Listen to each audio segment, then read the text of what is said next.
Olá! Agora você vai ouvir ao bate-papo entre Tiago Salomão, do canal Stock Pickers, e Paolo de Sora, CIO da RPS Capital. Este material foi produzido em formato de vídeo pelo Stock Pickers em 30 de abril de 2020 e convertido para áudio. Bom programa! Tudo ótimo, Paolo? Tudo bem, e você? Graças a Deus. Tudo bem, saúde tudo bem, e paz. tudo bem. Isso que mais importa, Paolo. Bom, Paolo, cara, eu sempre quando eu vou falar com alguém aqui, a gente bate um papo antes e sempre que ele veio no Stock Pickers eu ouço o último episódio. Deu uma saudade, viu, Paulo? Porque o seu episódio foi o último episódio que a gente fez no estúdio. Que a gente podia conversar com as pessoas, tocar as pessoas, tirar foto. É verdade. E deu uma saudade desse contato humano hoje. Nem me fale. Tá uma loucura, né, Paolo? Bom, total. Eu acho que a sua participação hoje vai ser bem legal porque você é um cara muito ativo no mercado, né? Então, essa semana eu já conversei, segunda-feira, com um economista que fez uma análise lá em cima do que pode acontecer no Brasil com todos esses devaneios políticos que estão acontecendo. Na terça e na quarta vieram gestores mais, vamos dizer, uns stock pickers mais tradicionais. E hoje eu vou trazer um gestor que é mais ativo, então a gente pode pegar um pouco do humor do curto prazo, aí, o que está acontecendo. Enfim, tivemos uma semana repleta de notícias, os resultados começaram a aparecer aqui no Brasil. O Bradesco já soltou hoje com bastante provisão aí impactando o seu lucro. Lá fora, de ontem para hoje, já saíram algumas novas notícias sobre um remédio, o Remdesivir, que pode trazer boas notícias. Enfim, como que o Paolo de Sora, um cara que sempre tem uma opinião forte sobre o mercado, e forte não só nas opiniões, mas também na maneira de agir, como é que você está vendo a situação atual do mercado, né? A gente conversou no início de toda aquela queda, e agora o mercado já tem uma volta. Como é que você está agora vendo o mercado? Bom, Tiagão, obrigado, bom dia. Aliás, parabéns pelo aniversário de vocês. Assisti o episódio não assisti no sábado, que eu estava com os meus filhos, mas assisti domingo, foi muito divertido. Que vergonha, aquele dia foi engraçado. Não, foi top. Vocês conseguiram trazer um monte de gente divertida. Eu nem sabia que o cara lá da EasyQuest tocava tão bem, Foi sensacional. Bem legal, sensacional. Mas vamos lá. Cara, eu tô achando assim, o mercado tá leve, tá? Isso é fato, né? O fato de ter acontecido o negócio com o Moro na segunda-feira e o mercado raliar do jeito que raliou logo após, quer dizer, teve um dia de realização e depois voltou no dia seguinte para o preço anterior e já estamos bem acima. E foi uma notícia importante, assim, que eu acho que mexeu bastante com a parte política e o mercado meio que ignorou. Então, assim, a força motriz do mercado é esse juro baixo no mundo e no Brasil. Isso é o pano de fundo principal que todo mundo tem que ter na cabeça. Em função disso, o mercado está leve. As pessoas estão com posição leve, o gringo está pouco posicionado em mercados emergentes, muito pouco no Brasil. E a sensação que eu tenho, nós estamos assim, depois do Joesley Day, sabe, que foi o Buy Opportunity, nós estamos de curto prazo nessa tocada. Eu acho que vai continuar por mais um tempo. Essa sensação que podemos sair da quarentena em algum momento, provavelmente vai adiar um pouco, porque os números ainda estão feios da doença, né? Mas assim, o pano de fundo é juro baixo, com essa sensação de poder sair da quarentena e ninguém sabe exatamente como vai sair, mas pelo menos você está saindo de casa, vamos dizer assim. Então, assim, a minha visão de curto prazo continua positiva, tá? Hoje é o último dia do mês, então a gente tem que ver como é que vai ser o trade. Lá fora está muito bom, quer dizer, o mercado lá fora é muito posicionado nesse case de tecnologia. As empresas estão soltando resultados muito bons. Sim, ontem saiu Facebook e Microsoft, né? Isso, os caras estão subindo 15% a receita. Nesse ambiente, tudo bem, ainda não tinha pegado em cheio, né? Pegou janeiro e fevereiro, que não foi, mas mesmo falando sobre abril, o Facebook falou que sobre abril que os números estão crescendo 15%. O mercado é posicionado nisso. Então, as cotas estão boas, porque o que os caras têm continua tradando bem. Então, não tem por que realizar lá fora. Fora que a questão do juro também lá fora é muito forte. Então, a minha visão de curto prazo, eu acho que tem que continuar comprado. Isso pode mudar momento a momento, é evidente que a gente está vendo números feios da doença aqui no Brasil e entra na minha opinião, no meu maior risco que eu vejo para o mercado hoje que não está precificado, que é um risco mais para daqui 2, 3 meses, que é a tal da segunda onda. Isso me preocupa muito. A gente entrar numa segunda onda forte, aí tem que fechar tudo de novo, mas não essa fechadinha que o nego está fazendo por aí, né? Que fecha um pouco, depois abre. No nosso caso, realmente um lockdown mais forte, porque o sistema vai estar esgotado. Então, isso me tira o sono. De curto prazo, isso é falando de julho, agosto. De curto prazo, eu acho que continuamos nessa tocada mais otimista. Essa segunda onda da doença, você acha que pode ficar restrito só ao Brasil por causa do inverno que vai bater mais forte aqui? Ou o mundo todo pode entrar numa segunda onda? Não, eu acho que é caso a caso, né? Quem está em condições melhores, quem está fazendo teste, quem está com um sistema menos esgotado, vai viver uma vida mais fácil. Quem não está fazendo teste, tipo a gente, quem que está fazendo tem uma pressão política rolando para um lockdown, para a saída de um lockdown desorganizado, e aí isso é que a gente está, de fato, os números do Brasil são piores.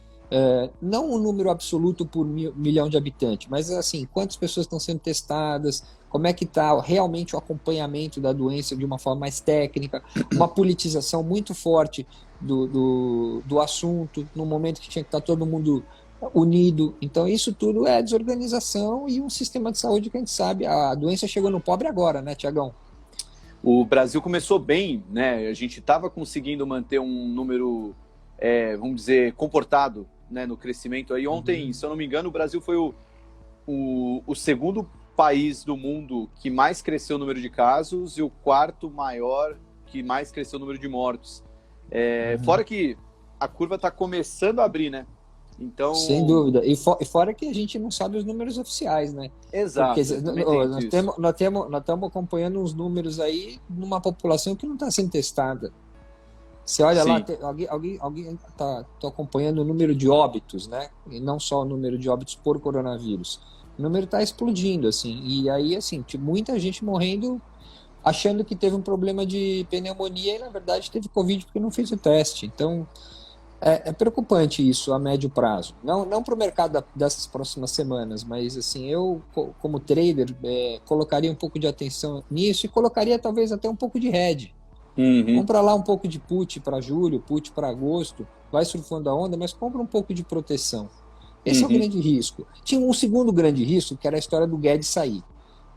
Mas eu acho que ele não vai sair agora. Pelo que eu entendi do jogo político, agora eles vão dar uma acalmada, ele vai ficar lá, ele foi de alguma forma alçado de novo para tocar o barco, e acho que vai ficar por mais um tempo, alguns meses. Então, você levantou duas bolas que eu vou querer falar com você aí. A primeira é sobre esse tal do último dia do mês, que como você é um cara com mais de 25 anos de experiência no mercado, eu queria que você contasse primeiro para o pessoal aí que está acompanhando o mercado há menos tempo, como é que é esse último dia do mês para os fundos de investimento, né? Porque falam muito sobre o fechamento da cota, né? Então, às vezes, tentar aproveitar para comprar aquela ação que já está caindo muito, ou vender aquilo lá que já subiu muito, aí a gente vê uns movimentos mais esticados. Tem esse fator técnico também que afeta o último dia do mês? E aí a segunda já jogar a segunda pergunta, você sempre tem uma opinião bem forte sobre investir no longo prazo no Brasil, né? Porque é muito difícil ter longo prazo no Brasil. Essa notícia do Guedes, para mim, ainda me preocupa muito. Eu acho que... Porque o Guedes, se o Guedes ficar também, mas ficar que nem um zumbi ali, não poder fazer nada... Eu conheço ele muito na física. Ele não vai ficar que nem um zumbi. Não é um cara que topa virar zumbi. Então, já me fala essas duas aí. Primeiro, o último dia no fundo, como funciona o mercado de fundos, e como fica esse lado aí do Guedes, se ele ficar, é para ficar para valer ou corre o risco dele acabar perdendo protagonismo? Vamos lá. Bom, último dia do mês. Assim, lá fora tem muito rebalanceamento de fundo de pensão. Então, nos últimos dias eu estou acompanhando isso e assim, tem uma expectativa que lá no mercado americano uns 30, 40 bi de dólares entrassem na venda entre ontem e hoje, porque os fundos de pensão, quando o mercado sobe muito, eles reduzem posição naturalmente no final do mês e vice-versa. Quando cai, eles aumentam. Então pode ter alguma pressão lá fora, mas eu acho que não é grande. E aqui a sensação que eu tenho, isso a gente acompanha de perto, mês que está indo bem depois de uma derrocada, o nego puxa um pouco mais no final. Porque é o seguinte, está todo mundo com a cota machucada, na média, né? Não todo mundo, mas assim, tipo, a maior parte do pessoal está com cota machucada. Fecha um mês melhor, abre uma perspectiva melhor para frente, você captar. Você fala, poxa, tá vendo? Eu perdi dinheiro em janeiro, perdi em fevereiro, março, abril, porra, melhorou bastante, entendeu? Então, tem esse jogo sim. Tá? Não dá para dizer que não. Tem sim. Então eu acho que hoje é provável que o mercado trade bem, a não ser que tenha uma coisa muito forte lá fora, na ponta negativa, que não está aparecendo. Mas se não tiver, eu acho que provavelmente hoje vai ser um dia de nego da famosa puxadinha de final do mês, tá? E acho que a entrada do mês que vem também não tem por que ter uma perspectiva muito ruim pelo que eu acabei de dizer. Mas isso acontece sim. Vamos ver lá o papel dos queridinhos. Pode escrever aí que nos última horinha do mês vai dar uma aceleradinha, normal. Faz parte do jogo. Faz parte do jogo. A última hora de pregão, você pega várias ações, elas acabam fazendo aquele candle entrou muito dinheiro ali, ela fechou bem perto da máxima. E sobre Paulo Guedes? E sobre o Guedes, né? Então, o medo meu, quando segunda-feira teve a realização, eu até reduzi posição erradamente, era para ter comprado, depois eu recomprei, mas eu acabei fazendo, porque não por causa do Moro em si. Eu acho que o Moro é uma figura importante, achei que poderia perder um pouco de popularidade o Bolsonaro, ele está conseguindo reverter de alguma forma lá na comunicação com o eleitorado dele, mas assim, a minha preocupação era que sai o Moro, tinha saído o Mandetta, e aí o Guedes teve junto com isso aquela história do Plano Brasil, de crescimento, que tem mais a ver com o Brasil anterior, né, o Brasil do desenvolvimentismo, do gasto fiscal. Isso não combina com o Guedes, né? Então, assim, se não houver uma consolidação fiscal no Brasil a médio prazo, pelo menos o endereçamento, ele não vai ficar. Ele sabe que o Brasil precisa voltar para o trilho do ajuste fiscal. Então, vai depender de como ele vai ser apoiado. Eu acho que o Bolsonaro, no primeiro momento, entendeu essa jogada, deu uma reforçada nele, mas tem que ver na prática. E na prática, depende do Congresso, que está uma bagunça, né? Então, se ele perceber que ele não tem força para aprovar medidas estruturais fiscais de médio prazo, que deem uma ancorada na nossa trajetória de dívida para 2021, 22, 23, eu acho que ele não vai ficar lá batendo cabeça, entendeu? Então, essa é a parte que a gente tem que acompanhar, não tem certo ou errado, ninguém sabe de fato, vai depender do andar da carruagem. E por isso que eu acho que tem que tomar cuidado para esse período do coronavírus, que pode ser mais forte no inverno, e aí politicamente fragilizar, e aí mais ainda do que já está, e aí sim desencadear essa questão do Guedes, que acho que poderia ser bem ruim para o mercado. Bom, esse é o grande risco. Vamos torcer para... E como notícia positiva que você falou, realmente eu estou acompanhando de perto, essa pesquisa do Remdesivir é muito promissora, porque aí nós estamos falando de antiviral, não é remedinho de isso para cuidar daquilo, anticoagulante ou não sei o quê, o remédio da malária, é um antiviral, uma coisa específica que parece que está dando sinais legais. Isso pode ser game changer, isso que a gente tem que acompanhar. Sim, muito bom. Então, já vou jogar algumas perguntas que chegaram aqui em cima do que você falou, tá, Paulo? Que manda bala. Acho que essa aqui já vai bem... Acho que você já deixou subentendido, mas perguntaram se o mercado ainda vai testar um novo fundo. Se for testar, vai ser mais lá para frente, né? Pelo que você imagina, né? Juro muito baixo, tá? E o comportamento do vendedor marginal, que seria a pessoa física, via fundos ou via diretamente, tá, na verdade, pela ponta de compra. Porque vamos lembrar, o gringo já vendeu. Os fundos macros já venderam no Brasil. Quem tem posição dos fundos macro é pouco, tem mais ações fora do Brasil. Quem comprou grande, assim, os números assim, de forma agregada, assim, 70 bi de reais foram vendidos pelos gringos, 80 bi de reais foram comprados pelas pessoas físicas, fundos e pessoas físicas. Esses caras que precisam vender. Eles não venderam até agora, não sei se vão vender com o juro caindo ainda um pouco mais semana que vem. Então, pelo lado técnico, eu acho que o mercado continua bom. Agora, pode vir uma notícia, de novo, bombástica, e aí derrubar todo mundo.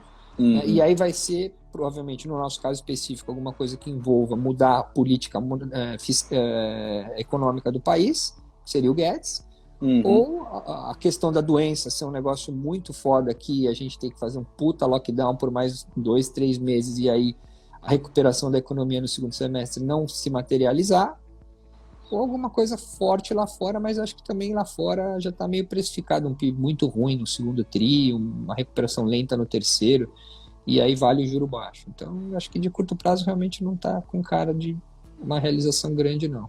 Isso aí que você falou de notícia política, eu vou guardar uma última pergunta mais polêmica no final. Deixa eu jogar. Perguntaram se você está comprado em dólar ou muito caixa. Os fundos de vocês têm mandato para operar dólar? Não, a gente opera só ações, mas com cabeça macro, que às vezes tem uma visão de dólar, tá? Sim. Nesse momento, eu acho que o real aprecia um pouco. Tá? Eu tenho uma posição grande lá fora, em ações lá fora, né? Nessa turma da FANG, na tecnologia, que a minha cabeça eu acho que lá fora está melhor do que aqui por causa desse noise político, por causa do noise da própria economia, dessa desorganização da própria doença, do sistema de saúde. Então, a gente comprou mais ações lá fora, recentemente. A gente estava sem hedge até um determinado momento e agora a gente hedgeou. A gente acha que já desvalorizou bastante o real. Numa onda um pouco mais otimista que a gente está vendo acontecer no mundo, tá? Para as cíclicas começarem a andar de novo, então o nego começar a ficar um pouco mais otimista, a gente acha que o real pode apreciar um pouco. Não acho que volta para 4, nada disso, mas acho que pode voltar para 5 baixo. E Legal. Aí a gente colocou os hedges. Tá, e aí até falando de hedge, o Daniel perguntou aqui uma indicação de hedge para proteção. Acho essa pergunta um pouco delicada, porque o Paolo, como gestor de fundo, ele tem acesso a vários produtos que um investidor, pessoa física de casa, talvez não tenha. Mas para um ativo que seria hoje um hedge, qual que você acha interessante, Paolo? Cara, eu gosto muito de exportadora para a China. Empresa que exporta coisa para a China em dólar. Então, teria ações, talvez um basquete de ações que vão melhor quando a coisa piora, que são empresas que tem menos a ver com o Brasil e mais a ver com lá fora, Vale, um pouco de proteínas, talvez, Marfrig, Minerva e JBS. Suzano entra aí também? Também entra, claro, totalmente. Aliás, é a que melhor performou no auge da crise. Legal. Talvez por aí seria um hedge. Tá.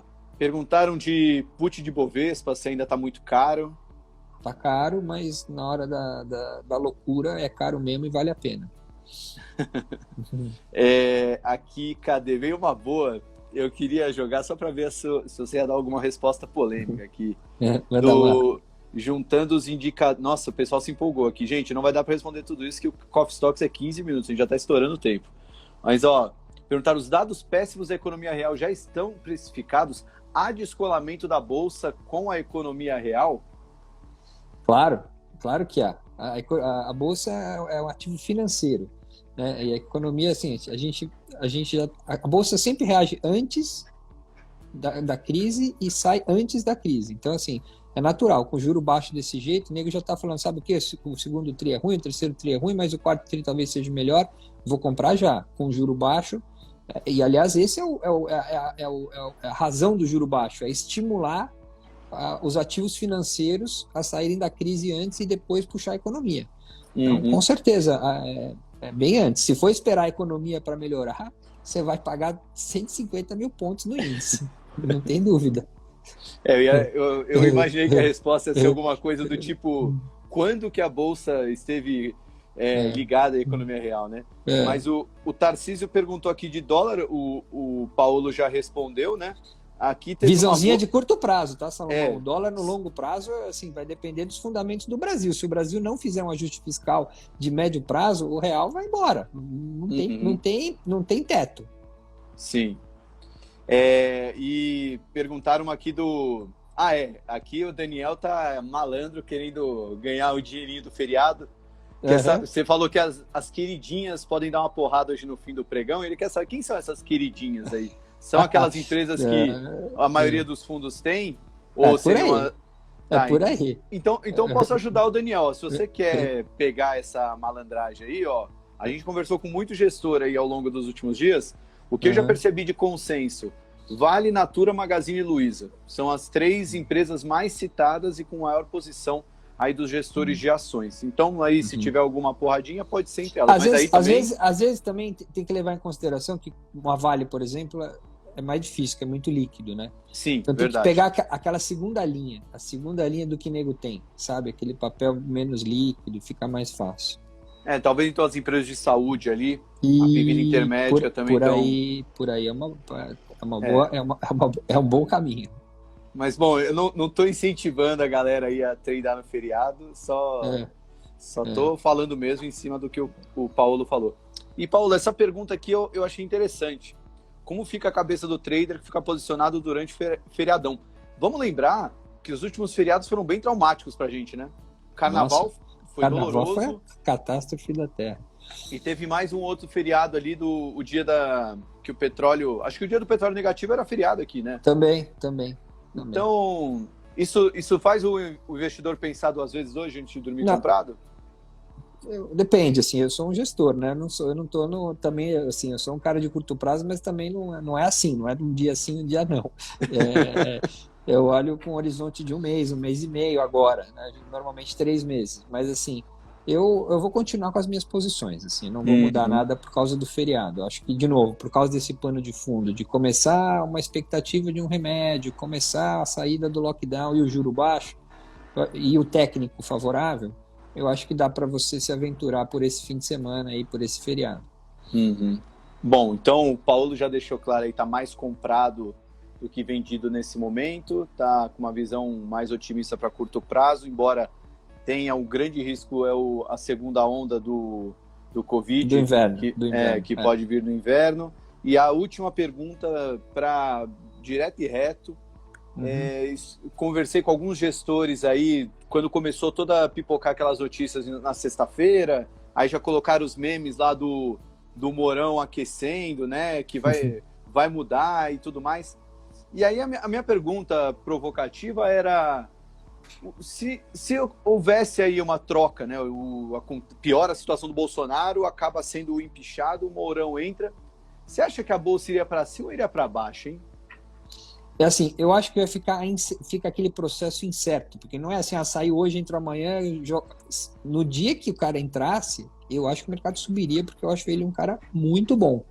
Vai ter uma puta dúvida sobre a questão dos militares, questão da democracia, vai entrar, você sabe, né? Vai entrar essa discussão, mas tecnicamente, e assim, conhecendo um pouco lá a turma dos militares, eu não acho que eles são os caras que são a favor de um regime mais autoritário, muito pelo contrário. É gente muito preparada, para o cara virar general, o cara tem que estudar muito. Se você vê o Mourão falando, ele fala bem sobre política, bem sobre economia, bem sobre infraestrutura, bem sobre até sociologia. Então, ele é um cara muito preparado. Seria um sonho de consumo, posso te falar? Um sonho de consumo se esse cara virasse presidente do Brasil. Claro que vai ter um barulho político grande no Congresso e tal, mas se ele conseguir articular relativamente bem, eu acho que ele é um cara que tem esse potencial. Aliás, os militares já estão na articulação política, não é? O ministro da Casa Civil é um militar. Então, eu acho que seria bom. O problema é que é um processo longo. E aí você fica o Brasil incerteza. Para por isso, né? Isso. A gente fez uma live com um analista político. Ele obviamente não deu essa opinião clara que o Mourão, se ele seria melhor ou não que o Bolsonaro, mas ele falou que o processo de impeachment tem que primeiro interessar a todo mundo, não é só um processo totalmente político, então tem que ter povo na rua, e o Bolsonaro não está perdendo popularidade, e o pessoal também não vai para a rua manifestar, né? Já está todo mundo em quarentena, e tem que ter uma articulação de, como é que vai ser o dia seguinte, né? E talvez por toda a demora no processo, não beneficia ninguém, né? A gente não está no momento que a gente tem que parar para discutir uma transição, a gente está muito mais no momento... Nós estamos numa puta crise econômica, a maior de todos os tempos, provavelmente. Então, sim, não é hora, realmente. E é o que você falou. Precisa, primeiro, os militares embarcarem, que eles não embarcaram. 2, tem que ter... A popularidade do Bolsonaro tem que cair para baixo de 15. O cara ainda tá lá no 30 dele.